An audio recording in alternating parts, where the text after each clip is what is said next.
hoje nós estamos com a autora Aline A. Siqueira. Ela é autora de fantasia e também da série de contos As Aventuras de Elíade e da noveleta Segunda Chance, além de ter muitos contos em antologias. Seja bem-vinda, Aline. Seja bem-vinda, Aline. Oi, obrigado pelo convite, Ana. Obrigado pelo convite, Eduardo. Boa tarde para todos vocês e para todo mundo que está ouvindo aí o Storylândia. Então hoje nós vamos falar sobre seu lançamento, A Grande Ursa. Então hoje é o dia de você falar tudo que você quiser e mais um pouco sobre essa história fantástica que você criou. Então conta pra gente um pouquinho sobre a sinopse, né? Aquele pequeno resumo sobre o que é A Grande Ursa. A história, ela é maravilhosa, né? Eu sou suspeita para É falar. a mãe falando do... É a mãe falando do filho, né? É. Mas ela é maravilhosa, né? Ela é sobre um garoto, né? Que quando ele nasce, ele é rejeitado pelo pai. E conforme ele vai crescendo, a meta da vida dele acaba sendo estar ao lado desse pai, né? E para isso, e também para provar ser melhor, né? O seu melhor partido para a garota que ele gosta, e é prometida do irmão dele, ele faz um pacto sombrio com Hela, a deusa do reino dos mortos, né? Na mitologia nórdica. Aí, a partir daí, as coisas mudam, né? As coisas mudam para ele. E ele também se dá conta que tudo tem um preço, né? E o preço que ele está pagando está sendo muito alto. Então, ele precisa fazer um sacrifício ainda maior para se desvencilhar das amarras da deusa, né? Então, é uma história cheia de conflitos, batalhas e amor, né? Que nos faz refletir sobre o preço que a gente está disposto a pagar para aquilo que a gente deseja, né? O quão a gente está disposto a se sacrificar para ter aquilo que a gente realmente quer, né, na vida. Deixa eu te perguntar. Pelo que eu acompanhei, você me corrige se eu estiver errada, é alta fantasia. Isso, é alta fantasia, totalmente assim mergulhado no universo nórdico, né? Então, todo o cenário, roupas, tudo é dentro desse universo, né, de alta fantasia nórdica. E tem bastante aventura, né? Então, os universos ali, né, o reino e tudo mais são fictícios, mas é tudo inspirado na mitologia nórdica. Ah, tá. Então já vamos emendar na próxima pergunta, que é sobre a inspiração, né? De onde surgiu a ideia, né? Tava lá, tal, de boa, de repente, né? Então conta pra gente, de onde surgiu a ideia para começar essa história? Por que escolher a mitologia nórdica, a fantasia? Da onde começou? Na verdade, assim, a ideia surgiu de duas coisas misturadas, né? Como tudo na vida a gente vai misturando, né? Pra criar. Mas veio de um sonho, em primeiro lugar, né? O start foi de um sonho que eu tive com uma ursa que invadia, né, uma civilização e matava várias pessoas enquanto acontecia uma guerra. E era estranho que nesse sonho ela realmente só matava as pessoas ruins, né, da guerra, independente do lado, né? Então ela só matava as pessoas ruins. E aí eu acordei, sem pé nem cabeça, nem nada, né? A gente nem tem urso aqui, né, em Osasco. Então eu fiquei com isso na cabeça, matutando e pensei assim, poxa, eu preciso trazer isso para uma história. Né, esse contexto, falar sobre isso de algo que vem num momento de caos, num tempo difícil e promove esse equilíbrio. Então, essa foi o start, né? Isso foi o start, eu fiquei pensando sobre isso por muito tempo e enquanto eu pensava nisso, eu já estava estudando, que eu faço parte de um grupo de pesquisa de estudos mitopoéticos. E a gente começou a estudar sobre mitologia nórdica. Então, eu achei que fez um link perfeito, né? Então, a alta fantasia, um universo, né, assim, dentro da mitologia nórdica. Então, levar esse contexto para lá, já aproveitando que eu estava lendo bastante, pesquisando sobre isso. Então, juntar essas duas coisas, criar um universo aí único, né, para situar essa história. E eu acabei me inspirando, né, nessas duas nessas duas coisas, né? Na Ursa e na mitologia nórdica para desenvolver todo esse universo. E foi uma experiência bem bacana, porque no começo não fazia sentido, né? Como tudo assim, no começo, quando a gente tem uma ideia de uma história, aparentemente não faz sentido, e aí a gente começa a conectar, aí vem realmente o foco, né, da história, o que a gente quer colocar ali dentro, e a gente vai planejando. Então, assim, depois de um tempo, amadurecida, nasceu aí a Grande Ursa, né? E nasceu essa lenda, né? Porque realmente eu precisava de um urso, que foi o foco inicial, e eu precisava de algo que promovesse esse equilíbrio. E eu acho que nada mais perfeito do que uma lenda, que é algo que as pessoas se apegam e às vezes têm esperança de que se torne realidade. Então eu trouxe isso, criei essa lenda, levei para o universo nórdico e fiz esse universo aí cheio de ursos e batalhas e tudo mais. Você diria que a história veio quase, não vou dizer pronta, porque ela é uma soma de vários conhecimentos, várias, né, várias sinapses que a nossa cabeça vai fazendo, mas você acha que pelo menos o start dela veio meio que pronto assim para você? Você sabe que o Stephen King ele fala isso, né? Ele fala que é como se a gente fosse arqueólogos, né? Que a gente fosse aquele cara lá que fica desenterrando os dinossauros. Os dinossauros já estão prontos, a gente que vai desenterrando, né? Então, que a história ela mora em algum lugar e que de repente ela chega pra gente de uma maneira ou outra. Você acredita nisso? Olha, eu acredito, e acredito também que tem uma parcela de coisas que se encaixaram depois, né? Por exemplo, eu já estava desenvolvendo a história há mais de um ano, né? Então, colocando ali a Ursa, colocando uma lenda e fiz um poema, né, para falar sobre a lenda. E no final desse poema eu tava procurando uma batalha conhecida, né? Aí Thor tem várias batalhas, né, conhecidas, mas eu queria uma que não fosse assim tão conhecida. Depois eu mudei, eu falei assim: "Ah, não quero mais conhecida, eu quero alguma coisa diferente, né?" E eu acabei vendo um artigo acadêmico de uma batalha que é contra um gigante, e aí parte do dedo vai para o céu, né? E se torna uma estrela. E essa estrela, ela tem relação com a constelação da Grande Ursa, né? Tipo, da Ursa Maior, na verdade.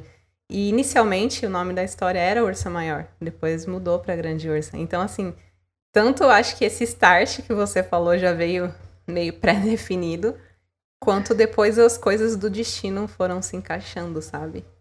Nossa, é muito legal essas histórias. Uma história que eu pareci é diferente até o estilo, mas a Stephanie Meyer, que é a escritora do Crepúsculo, também sonhou com a história. Não sonhou com a história inteira, né? Mas sonhou com um pedaço, um fragmento da história e escreveu, né? Então, eu acho muito legal. Parece que alguém tá mandando pra você, viu? Vai lá, escreve a Ursa.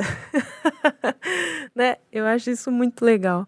Mas me conta, de tudo isso, né, que é alta fantasia. Eu não sei se você só escreve alta fantasia ou se você também escreve outros estilos, mas qual é a parte mais difícil? Não só para escrever a Ursa, mas se você escreve outros estilos também, o que tem de mais desafiador, assim, quando você está escrevendo alta fantasia e outro gênero? Bom, a alta fantasia, né, em específico, a dificuldade que eu senti para Ursa foi a questão de ser um romance, né? Ser um romance aí de alta fantasia. Porque como eu escrevia contos, né, contos de fantasia também, tudo se acaba rápido, né? A história acaba rápido, né? Você tem ali um conflito que se resolve, você tem personagens, né, uma cadeia assim pequena de personagens, né? E aí quando você vai para um romance, você tem toda uma complexidade, né? Não é só uma trama, ali eu tenho vários plots dentro, cada um tem um desejo, então avança a trama e também o desejo do personagem junto. Então assim são coisas bem desafiadoras, né? Quando você está acostumada a escrever contos, né? Por mais que seja assim dentro da fantasia, precisa diluir mais, né? Você tem um romance, você não pode entregar tudo de uma vez, né? Então acho que essa foi a questão mais difícil. e conter, porque você, né, você quer escrever uma batalha logo de cara, né? E assim, conter, porque você precisa desenvolver as relações, você precisa desenvolver os conflitos. Então, nessa questão, eu acho que foi o mais difícil, né? A conter a ansiedade. Quero resolver tudo rápido. Pra não resolver tudo rápido, porque assim, no conto eu resolvo rapidinho, eu gosto de contos curtos também. Então, assim, eu saí de um conto, meu maior conto, eu acredito que tinha umas 18 páginas, para um livro de mais de 400 páginas. É uma bela diferença. É uma diferença que me assombrou inicialmente, porque eu nem sabia o tamanho que ia dar a história, né? Eu não tinha noção, né? Então, assim, eu tinha medo de já entregar tudo de uma vez. E às vezes tem pequenos suspenses ali dentro que eu não sabia se estava sendo conduzido de uma forma que talvez eu já dei uma pista, né, que já matava tudo. Então, assim, foi eu acho que a parte mais difícil, né? Também teve mentoria, né, por parte também da editora, da Meg. Então, assim, isso me salvou muito, né, nessa questão. Então, foi bem trabalhado. Eu acho que é a parte mais difícil e eu quis também levar um pouco para dentro da história do terror, que é outro gênero que eu escrevo. Então, ela tem uma hora que chega, assim, um pouco mais sombria, né? Aline, eu que vim você falando aí, me lembrou um pouco da minha adolescência, faz tempo, hein? Eu jogava RPG, né? Aí eu lembro assim que da parte do conto, que é mais rápido, né? Eu levava, às vezes a gente, pra agilizar a mesa, né? O jogo, falava, não, prepara o personagem em casa. Aí ficava 2, 3 dias lá desenvolvendo o personagem, fazendo background e tudo mais, pra chegar a jogar um dia, né? A Ana também vive alguma coisa dentro dos personagens quando ela vai fazer. E você, como que é essa parte de criação? Precisa estar, sei lá, não, hoje eu vou criar um personagem que ele é mais agressivo, eu não sei, é o vilão. Aí põe uma música diferente, é, se fecha no quarto, vai fazer, não, eu vou criar a mocinha, não sei, eu vou pra praia. Como que funciona a parte de criação sua? Se tem algumas pessoas que estão no seu livro, assim, meio com outros nomes, qual é que é? Qual é que é? Eu acho que assim, a parte de criação de personagem é a parte que eu mais gosto, né? Isso porque quando eu crio um personagem, eu imagino eles conversando um com o outro, né? E eu penso muito isso na vida real. Então eu pego aí um personagem assim que vai brigar comigo, talvez um irmão, alguma coisa assim, né? Eu gosto de trabalhar muito crianças também. Então eu coloco um personagem e já sei mais ou menos o que eu posso fazer de conflito, né? Então eu vou criando os personagens já imaginando nessa relação que eles têm, né? E aí rola uma musiquinha, né? Assim, tipo, sempre uma musiquinha junto. E aí eu vou colocando todas as características, eu faço como se fosse uma ficha mesmo, né? Então eu coloco lá habilidades, magia, não, você não tem, você é uma pessoa normal. Então aí eu vou colocando, né, o que a pessoa tem. Força número 2, você ainda não tá... Força número 2, sabedoria 0. Então assim, eu coloco, né... Tá descrevendo meu orc que eu jogava aí. Sério? Inteligência 2. Inteligência 0 pra orc.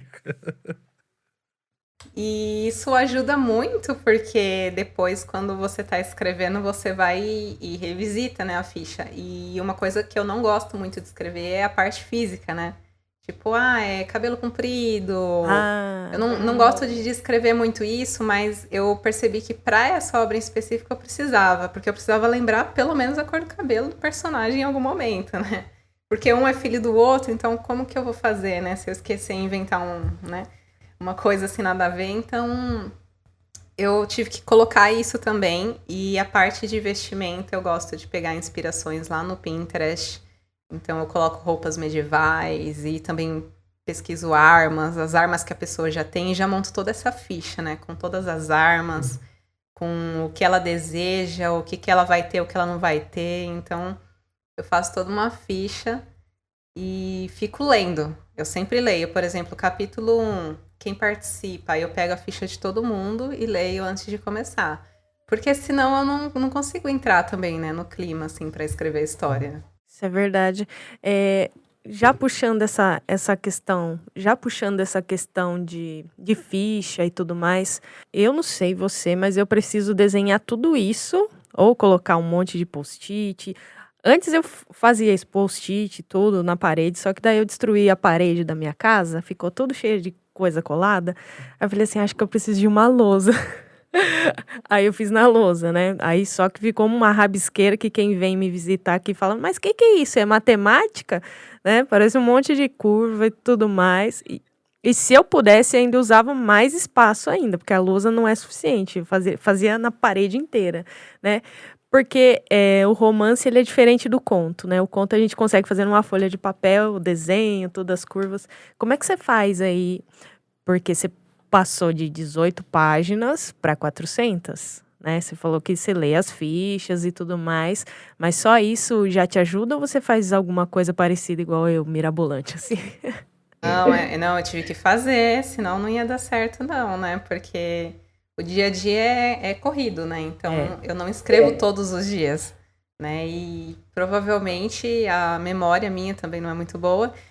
Eu ia esquecer, né? Uma série de passos aí dentro da história. Então eu tive que fazer, né? Eu fiz um esquema num mapa mental, aqueles softwares de mapa mental. E aí eu coloquei todos os capítulos, né, que ia ter o livro. Aí como eu não sabia, né, inicialmente a quantidade, eu coloquei primeiro todos os eventos importantes, né, em ordem cronológica, o que eu precisava desenvolver. Aí eu fui separando eles nos capítulos e fui colocando os mapas mentais lá, né, que é a mesma coisa quase do post-it, né. Só que eu fiz isso dentro do computador porque eu me organizo melhor digitalmente, né? E aí deu 59 capítulos, né? E aí eu falei, bom, agora é hora de escrever. Então eu abria esse mapa mental sempre e falava, então é essa cena que eu preciso, eu vou escrever com esses personagens. Aí eu pegava a ficha eu cheguei a imprimir porque eu acho que é muito mais prático você ter algumas coisas assim, né, na mão. Né? Eu também gosto muito de imprimir anatomia, né? Anatomia, por exemplo, da espada. E aí você tem todos os nomes ali para você. Você tá às vezes numa empolgação, falta uma palavra, você olha para lá e já sabe, né? Então aí você já vai e coloca no texto. Então assim, algumas coisas eu gosto de imprimir, outras eu deixo ali no digital, mas essa parte em específico para me organizar as ideias, eu tive que fazer digitalmente porque no papel não rolou. Assim, tentei no começo, mas aí eu fui colando uma folha sulfite do lado da outra, rabiscando, dobrando. Aí quando eu vi já não tinha mais espaço, aí tinha uma seta pra lá, outra pra cá, eu não tava nem me entendendo. Então eu joguei pro computador e deu certo. Ai, que legal. A gente vai montando o processo, né? Cada história vai montando o processo. Eu espero que na próxima já seja mais fácil também, viu? Porque eu tô mudando. Tinha uma pergunta aqui que eu deixei um pouquinho pra frente, deixa eu ver. Ah, o leitor.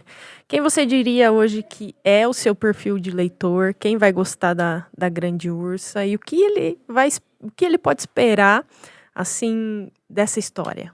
O leitor, eu considero que é o jovem adulto, né? Eu já escrevi contos infantis também, então até a Grande Ursa é uma coisa que eu friso a questão da idade, né? A faixa etária. Eu coloco ali como mais de 16 devido a cenas de violência, né? Questões fortes, né? Imagens fortes ali dentro que a pessoa pode imaginar. Então, eu coloco como mais de 16, né? Eu acredito, assim, que o leitor que vai curtir mesmo a Grande Ursa é aquele leitor que gosta de alta fantasia mesmo, gosta de batalha épica, gosta de conflito, sabe? Ama aquelas questões de intriga de personagens.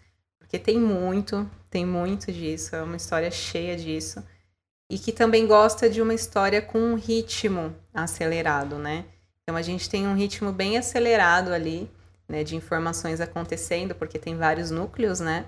Então, uma hora você lê um capítulo sobre um núcleo, depois lê sobre outro núcleo. Então, você fica na expectativa, né? De saber qual vai ser o desfecho. Então, acho que é o leitor que realmente gosta de ser surpreendido, né, em meio às intrigas, e também gosta de terror, um pouquinho de terror, né? Por quê? Porque a gente tem um lado sombrio ali na história, tem uma questão de floresta com criaturas sobrenaturais, espíritos. Então, assim, eu acho que quem gosta das duas coisas vai acabar curtindo muito a Grande Ursa. Você tem alguma referência, por exemplo? É muito parecido com o universo, por exemplo, do Neil Gaiman. É muito parecido com o universo Tolkien, ou, sabe, segue a mesma vibe de algum autor, ou você tá vindo assim na super novo? Olha, eu tô vindo meio que. Eu acho que sempre tem, né? A gente fala que não tem, eu posso falar assim, não tem, mas sempre tem porque tudo que a gente faz é uma soma do que a gente já viu na vida, exatamente. Então, assim, eu gosto muito de Tolkien, Neil Gaiman, né, Stephen King também. Também gosto, amo, sempre amei contos de fadas. Então, assim, tem um pouco disso também, né? E até por isso que eu caí na mitologia, né? Então, eu caí na mitologia através dos contos de fada. Trouxe a mitologia ali. Então, assim, tem muita coisa, né?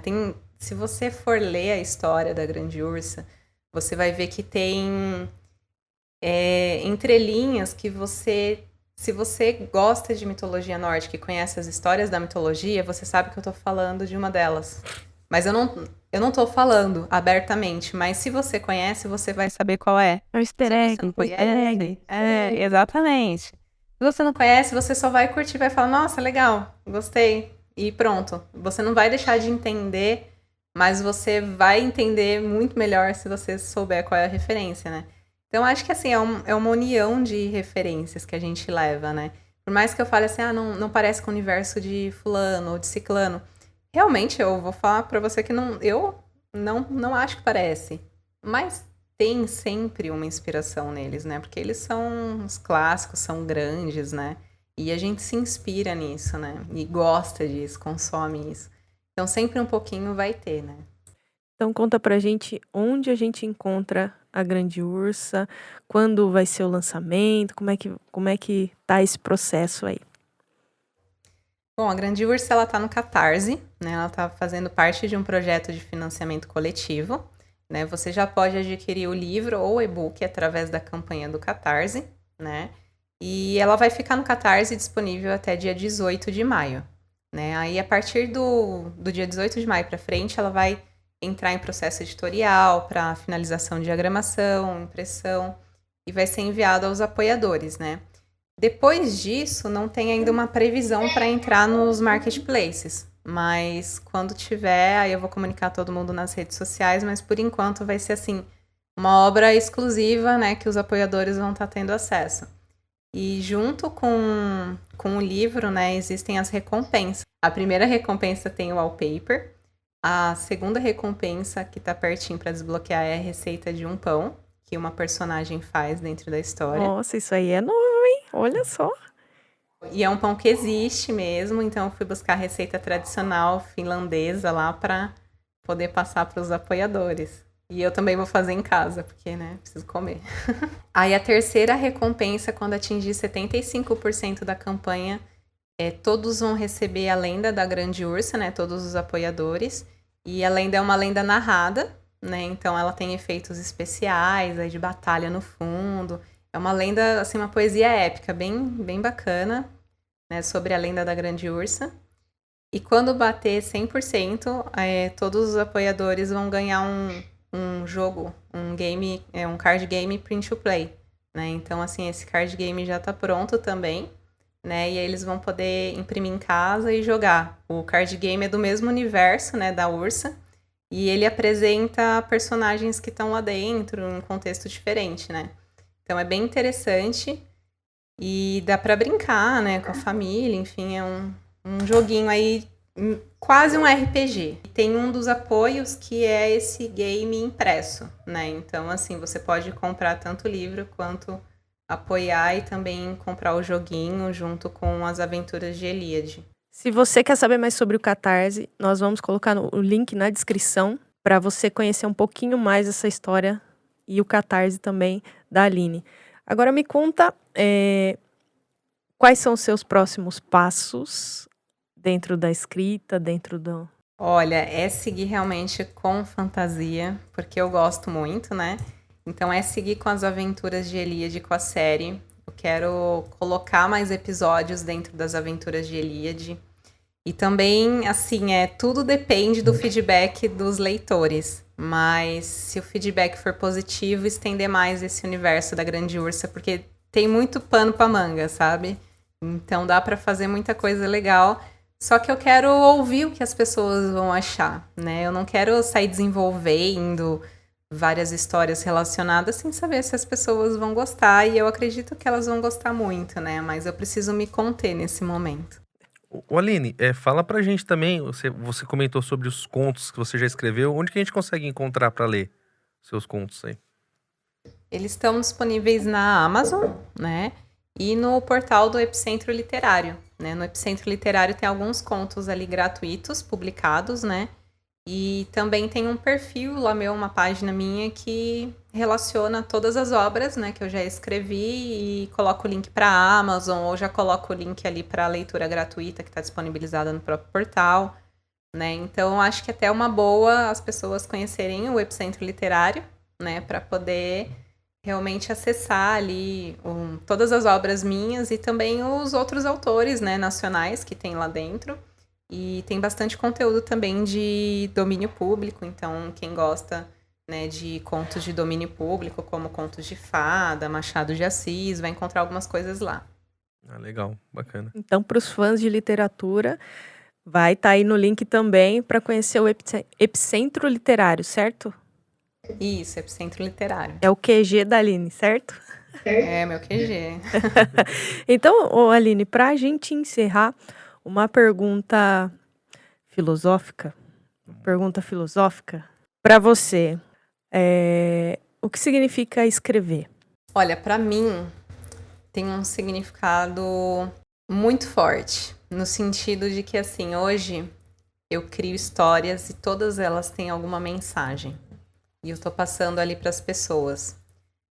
E eu tô passando essa mensagem agora, enquanto eu tô viva, então eu posso falar aqui dela com vocês. Mas o dia que eu não estiver mais aqui, as minhas mensagens vão continuar vivas.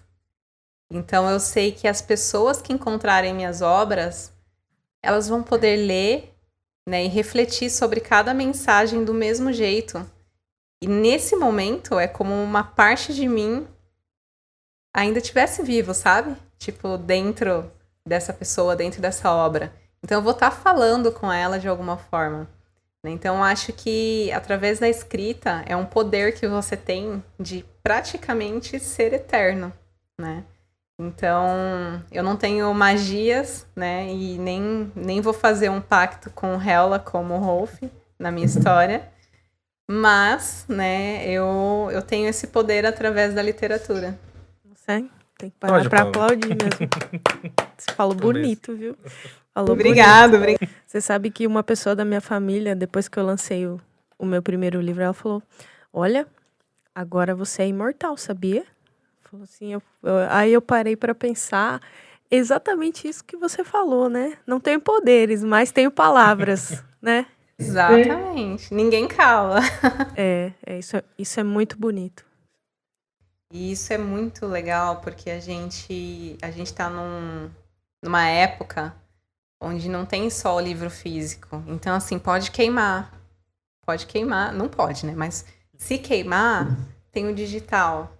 Se queimar, se perder, no caso o arquivo, ainda vai ter o áudio. Então, assim, a gente tá numa época que todas essas mídias colaboram muito, né? Pra gente ainda ter essa sobrevida aí, né? Mesmo se um livro se queima, se um arquivo se perde. Então, assim, sempre tem um jeito. Tá na nuvem, sempre vai ter um original por ali.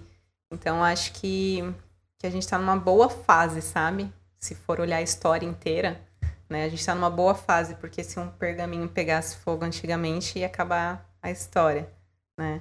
E hoje não, hoje a gente consegue ainda resgatar ela num Google Drive, num backup. Isso não existia antes, né?